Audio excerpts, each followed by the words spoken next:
البتہ ایک مسئلہ جو ہے نور اور بشر کا وہ ذرا تھوڑا سا میں حل کر دوں آج. آپ سمجھتے ہوں گے لا ینحل ہے. میں نے جس طرح کہا تھا کہ امام بخاری کا قول بھی 100% درست اور امام ابو حنیفہ کا بھی 100% درست ثابت کیا کہ نہیں. اسی طرح میں کہتا ہوں جو حضور کو بشر کہتے ہیں وہ بھی 100% درست، جو حضور کو نور کہتے ہیں وہ بھی 100% درست. مطلب کیا ہے؟ دیکھیے ہر انسان کے وجود کے دو حصے ہیں. میں نے پہلے دن شاید کچھ بیان کیا تھا. ایک خاکی وجود، اور اینیمل بینگ جو حیوان ہے ہمارا. ایک وہ روح ربانی جو اس میں پھونکی گئی. آدم میں جب وہ روح پھونکی گئی تب وہ مسجود ملائک بنے. فَإِذَا سَوَّيْتُهُ وَنَفَخْتُ فِيهِ مِن رُوحِي فَقَعُوا لَهُ سَاجِدِينَ. دو جگہ آیت ہے قرآن مجید میں ایک شوشے کے فرق کے بغیر، سورہ حجر اور سورہ صاد. جب میں اس کو پوری طرح تیار کر لوں اور اس میں اپنی روح میں سے پھونک دوں تو گر پڑنا اس کے سامنے سجدے میں. ہمارا جو خاکی وجود ہے وہ ظلمانی ہے، اور جو ہمارا روحانی وجود ہے وہ نورانی ہے. اس کی نسبت کس سے ہے؟ اللہ سے. بات سمجھ میں آئی؟ لیکن ہم نے اپنے اس نورانی وجود کو اپنے خاکی ظلمانی وجود میں دفن کیا ہوا ہے. اور محمد الرسول اللہ صلی اللہ علیہ وسلم کا وہ نورانی وجود آپ کے اس خاکی وجود پر اس درجے غالب تھا کہ وہ خاکی وجود معدوم کے درجے میں ہے، لیکن وہ حضور صلی اللہ علیہ وسلم پر اثر انداز نہیں ہو سکتا. وہی خاکی وجود ہے جسے ہم نفس کہتے ہیں. نفس غلبہ کر سکتا ہے محمد پر صلی اللہ علیہ وسلم. حضور کی شخصیت کی نورانیت نے آپ کی شخصیت کے خاکی وجود کا احاطہ کیا ہوا ہے.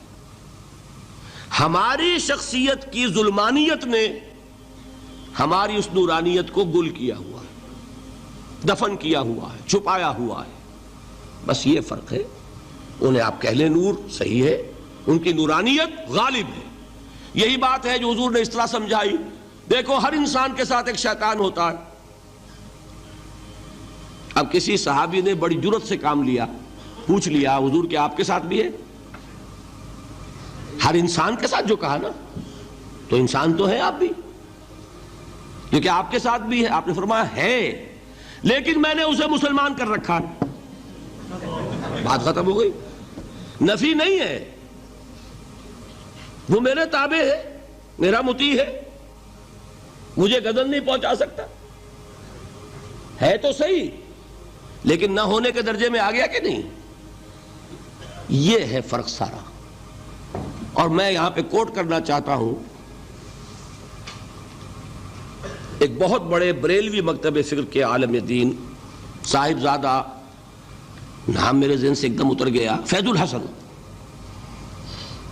اللہ تعالیٰ ان کی خطاؤں سے درگزر فرمائے، ان کی مغفرت فرمائے. آپ نے سنا ہوگا نا نام. انہوں نے ایک روز تقریر کی جو میں نے سنی، اور تقریر کہاں کی؟ ساہیوال میں. وہاں کا ایک بہت مشہور چوک ہے، مہاجرین، مسجد مہاجرین کہلاتی ہے، وہاں تقریر تھی ان کی، میں نے سنی. ان کے الفاظ یہ تھے کہ کیا آپ لوگ ہمیں جاہل سمجھتے ہیں؟ کیا ہمیں عربی نہیں آتی؟ کیا ہم نے قرآن نہیں پڑھا جس میں بار بار یہ لکھا ہوا ہے کہ حضور بشر ہیں؟ حضور بشر ہیں، لیکن اصل میں ہم حضور کی بشریت کو نمایاں کرنے کو سوء ادب سمجھتے ہیں. بات سمجھیے آپ نے، اس قدر پیاری بات ہے. انہوں نے کہا کہ آپ کے باپ کا نام کیا ہے؟ عبد الرحمن. آپ عبد الرحمن کہہ کے پکارتے ہیں انہیں؟ ابا جان. ابھی آپ نے وہ آیات سنی، حضرت ابراہیم نے اپنے مشرک باپ کو یا ابت، یا ابت، بڑا پیارا ترجمہ کیا. ابا جان، ابا جان، کیا نام لیں گے؟ آپ کے باپ کا نام ہے، نام نہیں لیتے آپ. کیوں؟ ادب کی وجہ سے. اسی وجہ سے ہم در حقیقت حضور کی بشریت کو نمایاں کرنے کو سوء ادب سمجھتے ہیں. ورنہ کوئی ہم جاہل ہیں، ہمیں عربی نہیں آتی، ہم نے قرآن نہیں پڑھا، ہم جانتے ہیں کہ وہ بشر ہے.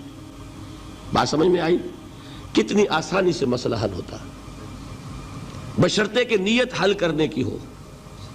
آخر آمنہ کے بیٹے ہیں، عبداللہ کے بیٹے ہیں، عبد المطلب کے پوتے ہیں، بچپن آپ پر گزرا ہے، لڑکپن آپ پر گزرا ہے، نوجوانی آپ پر آئی ہے، جوانی آپ پر آئی ہے، شادی آپ نے کی ہے، اولاد آپ کی ہے۔ کون بے وقوف احمق ہوگا کہ جو آپ کی بشریت کا انکار کرے گا؟ لیکن یہ کہ جس طریقے سے اس کو بیان کیا جاتا ہے وہ ایک مسئلہ بن گیا اختلافی، وہ رد و قضا اور کھینچ تان، اور اس میں بھی سمجھ لیجئے مثلکم پر جو ایمفیسس بعض حضرات دے دیتے ہیں اپنے توحیدی جو ان کے اندر ایک مزاج ہے، اللہ تعالیٰ ان کے مزاج کو اور پختہ کرے، لیکن اس میں بھی مبالغہ کیا جاتا ہے۔ ایک حدیث مجھ سے سنیے جس میں حضور نے مثل کا انکار کیا ہے۔ مثلکم کا مطلب اگر کسی نے یہ سمجھا کہ بالکل ہم جیسے ہیں تو بہت بڑی مغالطے میں۔ حضور صوم وصال سے منع فرماتے تھے، خود رکھتے تھے۔ صوم وصال کیا ہے؟ آج روزہ رکھا، شام کو افطار نہیں کیا، وہی روزہ رات بھر چل رہا ہے، اگلے دن بھی چل رہا ہے، شام تک کو جا کے پھر کھولا تو 2 دن کا صوم وصال ہو گیا۔ اگلے دن بھی نہیں کھولا، چلا تو 72 گھنٹے کا صوم وصال ہو گیا۔ یہ کیا ہے؟ صوم وصال۔ خود رکھتے تھے اور صحابہ کو روکا۔ صحابہ میں سے کسی نے ہمت کر لی، حضور آپ خود رکھتے ہمیں روکتے؟ فرماتے ہیں ایکم مثلی، تم میں سے کون مجھ جیسا ہے؟ ابھی تو عند ربی، میں تو اپنے رب کے پاس رات گزارتا ہوں، ہوا یطعمنی ویسقین، وہ مجھے کھلاتا ہے پلاتا ہے۔ بتائیے کون ہے جو اس کا دعویٰ کرے گا؟ حضور کے خصائص ہیں۔ حضور خود فرماتے ہیں تم صرف سامنے سے دیکھتے ہو، میں پیچھے سے بھی دیکھتا ہوں۔ کہاں ہوا وہ مثلیت؟ اگر آپ نے بالکل اپنے جیسا سمجھ لیا تو بڑے مغالطے میں ہیں آپ۔ نبی کا مقام ہے، نبی کا رتبہ ہے، نبی کے خصائص ہیں۔